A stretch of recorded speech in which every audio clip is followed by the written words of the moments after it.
What is one phrase or look that says feminist to you that you would like to never see again? I'm going to start with a sculpture, and it is that moronic, fearless girl sculpture on Wall Street of the little girl challenging the bull. Like, I can think of no more corporate lean in, slightly irritating, why are we falling for these systems type of icon as that. I do not ever need to hear the phrase girl boss as long as I live. I agree with that wholeheartedly. Another one that came to me is those t-shirts that read, "This is what a feminist looks like." I almost answer that, but I have such a conflicted relationship because I find them twee and annoying, and also I really like when I see guys wearing them. This is Impromptu from Washington Post Opinions, a show that brings you conversations about the news we can't stop thinking about. I'm Molly Roberts, a columnist at The Post, and this week we're talking about politics and gender, particularly what's going on with women right now. Women and womanhood have been major political presences throughout the Trump era. There was the Women's March and Me Too movement that helped make Congress more female than ever following the 2018 midterms. There was the outraged reaction to the Supreme Court overturning Roe v. Wade. There was Barbie. But lately, it feels like there's been a shift in the zeitgeist. More men and women are talking about the need to embrace traditional gender roles, especially on the right. So has something actually changed? Or after Trump's conspicuously macho campaign and victory, are some women, particularly those resist and persisters of the recent past, just figuring out how to regroup? Drew is on vacation this week, but who needs men anyway?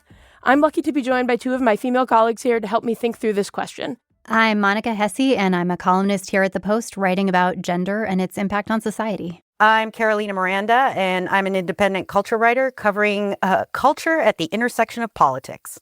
Well, it is great to have both of you here. I've been thinking a lot about the mid to late 2010s, the era of, yes, like we talked about, the girl boss.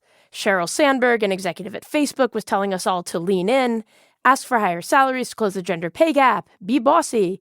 Bumble buzzed onto the scene, the dating app where women could only message men first, which was supposed to be empowering, but for me was mostly stressful. Do you guys, or you girls, think we're starting to see a backlash to that sort of feminism? I think the backlash to that sort of feminism has been a long time coming. You mentioned the Sheryl Sandberg lean-in feminism, and I feel like a lot of the issues with that were that it was predicated on the idea that you can be in charge of your own destiny. You can be in charge of how people treat you.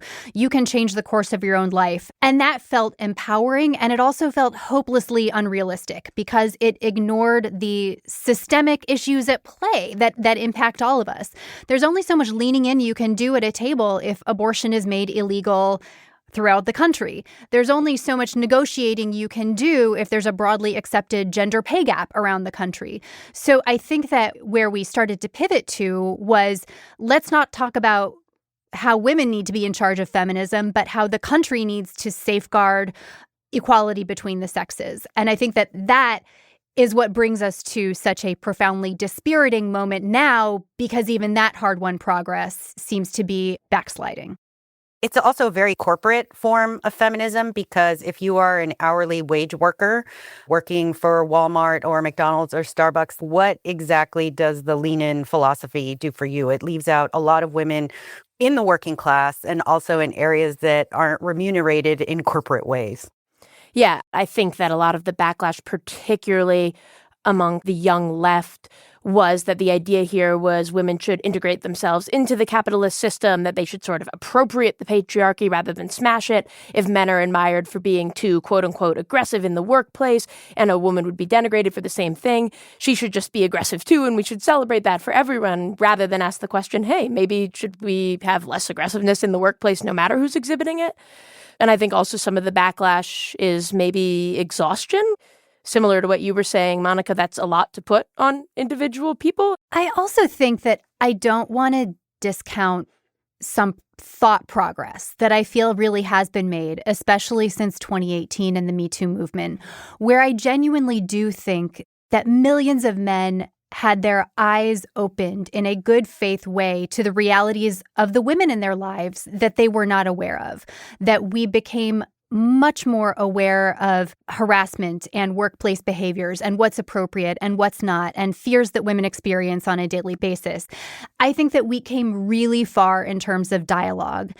I think that where we hit problems is when we are asking people to translate dialogue into action, because translating dialogue into action might mean we're asking you to give up something. We're asking you to cede a little ground. And even people who thought they had the best of intentions don't want to feel like their piece of the pie is getting smaller. That makes sense. One thing that got me mulling all this was earlier this week at Trump's joint address, when a few dozen women donned extremely pink suits in apparent protest of Trump's policies that harm women and families. This was, to me, so lame. I literally cringed. I also saw recently, I think posted a day or two ago, this Choose Your Fighter video that some House Dems released of female representatives sort of hopping around in these goofy boxing poses, and it had accompanying fun facts like mommy of the century, not a morning person, and even too sweet. And all this to me is just, this is terrible. But oddly enough, I look back to some of Trump's first term States of the Union when women were wearing white suffragette suits, and I felt kind of moved by that. And of course, at the dawn of the resistance, thousands of people thought it was politically powerful to wear pussy hats on the National Mall. I'm wondering, is something different now? Why did the pink feel so particularly wrong the other night? I think it felt so particularly wrong because it felt so particularly 2016. And back in Trump's first term, when we had the suffragette white and we had the pussy hat march and we had these, women bearing their souls and laying out these testimonies, we did it all with a measure of hope that it would matter, that it would work. It's like, you will see how many of us there are, and this will matter to you. You can be persuaded by facts. You can be persuaded by pathos. And instead, what we have seen is a rollback on so many issues. It's J.D. Vance implying that women should not be in the workforce, or that we need more allowances for moms to stay home rather than equal allowances for moms to be out of the office. And so I think that, at least for me, there's a little bit of, we tried that, and we tried it hoping that it would work. But if it didn't, what else are we going to try? And just going back to the same playbook just feels embarrassing and depressing. Mm-hmm. Clothing and colors can be an effective way to send a message. But yes, I agree. This is a playbook that has been tried. It also felt, in keeping with the general disorganization of the Democratic Party right now, it just felt wildly disorganized, because they sent out a message saying you can wear black to meet the somberness of the moment, or you can wear blue and yellow to support Ukraine, or you can wear pink to show the way these policies are affecting women. And it just felt like, if you don't do this as a unified front, it just feels messy. And, Nancy Pelosi has been wearing pink suits for years. So the visual of Nancy Pelosi wearing a pink suit in Congress didn't feel particularly radical to me from an aesthetic perspective. And then holding up these paddles that, saying that Trump is lying, it then took on the cast of like an art auction on a cruise ship. Like, the messages felt so muddled, and I didn't quite know what any of it was supposed to mean.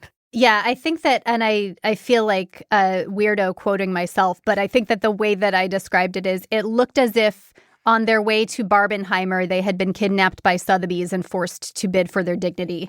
It was,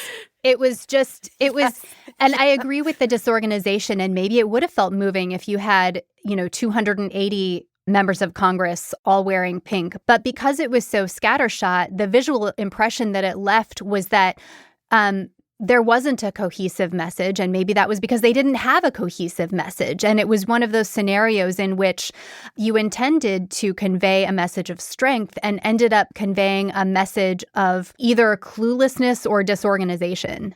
Yeah, totally. Yeah. I mean, I just wanted to add that if they were going to show up in multicolored anything, it should have been balaclavas, and then it could have looked like a Pussy Riot concert. I was very pro wear black in mourning for our union, but perhaps that's too pessimistic or depressing. And also, Monica, I was going to say you should not feel like a weirdo about quoting yourself. I was about to quote you, but probably butcher it. So much better to have it directly from your mouth. I wanted to just go into aesthetics a little more. Carolina, a lot of women I know still hold the same feminist beliefs they always have, but they'll only really call themselves feminist if you straight up ask them. I think they really find the aesthetics of feminism tired or uncool or cringe. And so I just wanted to hear a little more from you about why the aesthetics are so important. Well, I think aesthetics can convey so much about where a person stands at any given point in a moment in culture, and certainly in a culture war. And I think one of the things with the pink that just felt tired, in addition to being a replay from 2016 that didn't work, is that pink is also this highly gendered color. And here you have this Congress where you have the first trans member of Congress that is sitting in that room. And we're going back to these very gendered ideas of what a girl's color is and what a boy's color is. And, this can be used in really effective ways in protest. There are organizations like Code Pink, which are a group of feminist women who've done a lot of protests. Their signature color is pink. But I think for something like this, in which you have a Congress that is both male and female and trans, you want to choose iconography that is more inclusive and that sends a cohesive message. And I think on both fronts, this just failed. I wish we could roll into the break with some music from the Barbie movie. Pink goes with everything, but I imagine that it is trademarked in some way. We'll talk more about whether politics is splintering ideas of womanhood right after the break.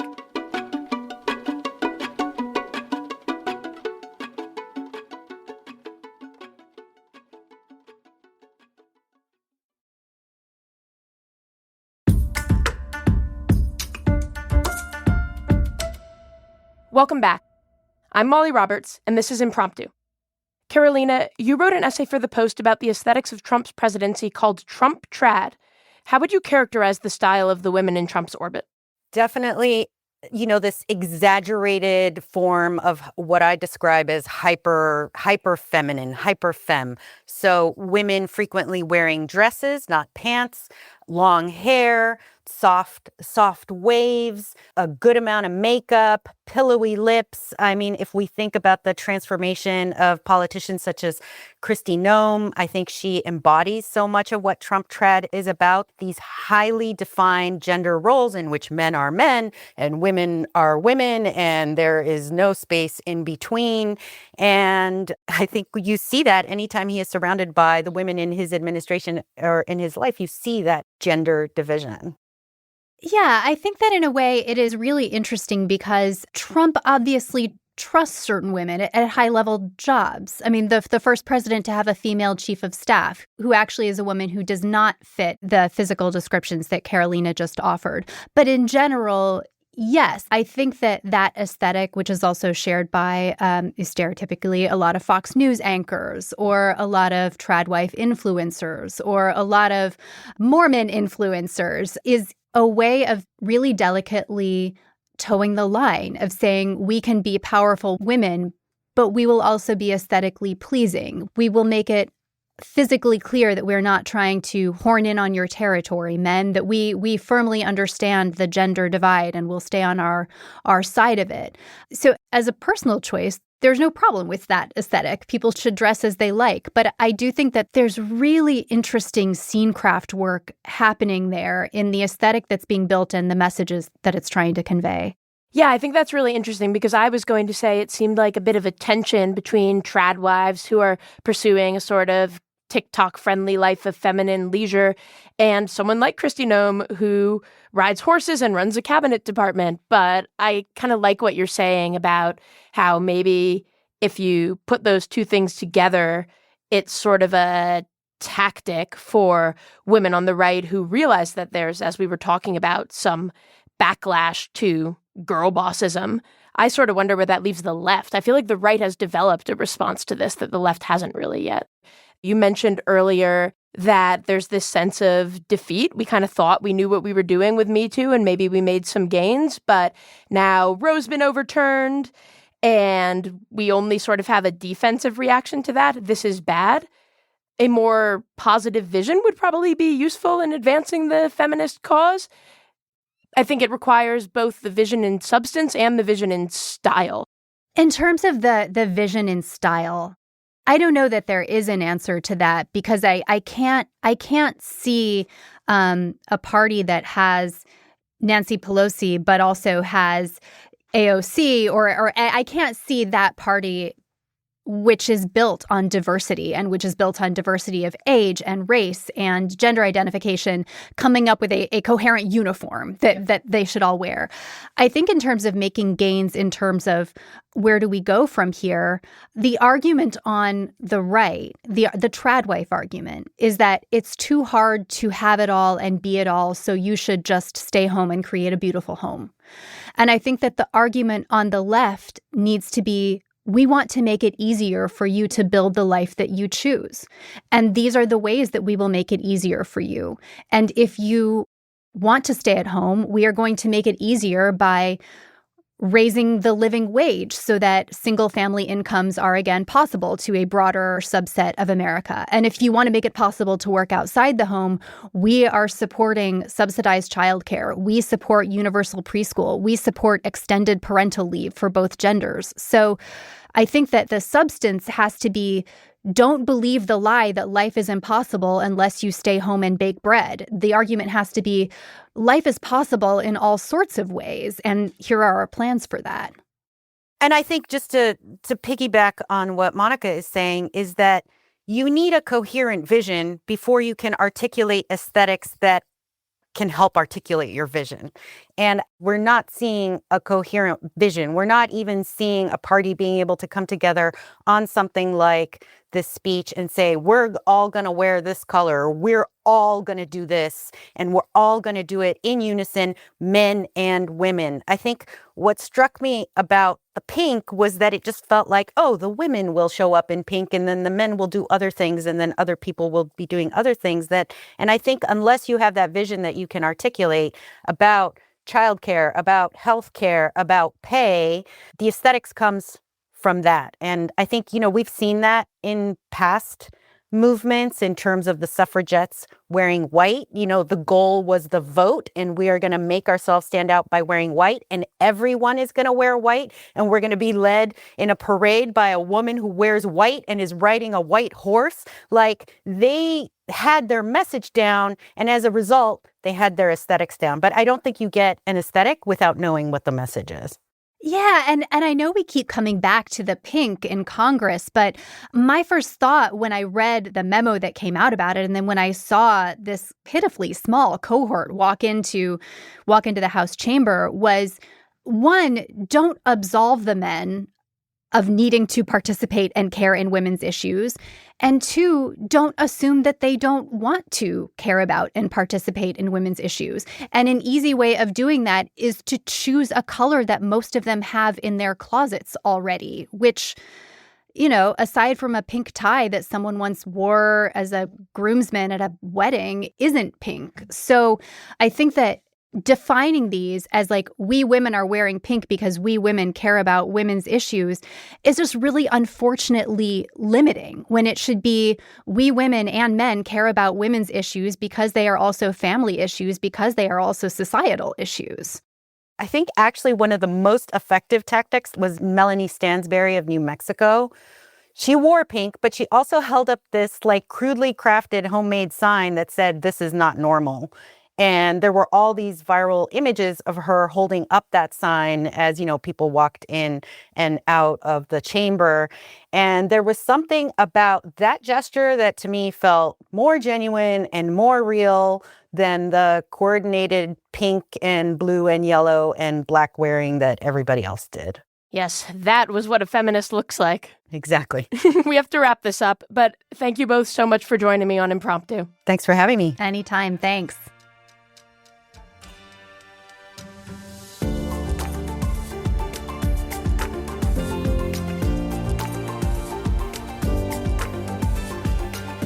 This episode was produced by Hadley Robinson and Regina DeHeer, edited by Demir Marusic, Chris Sullentrop, and Allison Michaels, and mixed by Emma Munger. Special thanks to Millie Mitra and Deirdre Byrne. Thanks for listening to Impromptu. Please tell us what you thought about this conversation. Email impromptu@washpost.com. And if you're enjoying the show, please make sure to press the follow button on your favorite podcast app so you never miss an episode.